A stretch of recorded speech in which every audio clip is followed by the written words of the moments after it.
এদিকে গাজায় ফিলিস্তিনিদের উপর চলমান ইসরায়েলি বর্বরতা এবং হত্যাযজ্ঞের প্রতিবাদে বিক্ষোভ মিছিল অনুষ্ঠিত হয় কসবায়।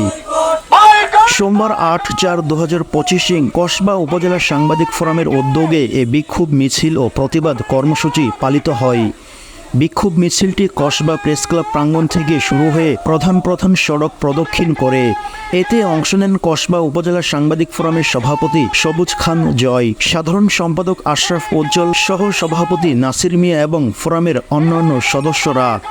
এ সময় বক্তারা বলেন, গাজায় ইসরায়েলি হামলা মানবতার বিরুদ্ধে যুদ্ধ। এ নির্মম হত্যাযজ্ঞ বন্ধ করতে হবে এবং আন্তর্জাতিক মহলকে অনতিবিলম্বে কার্যকর ভূমিকা পালন করতে হবে।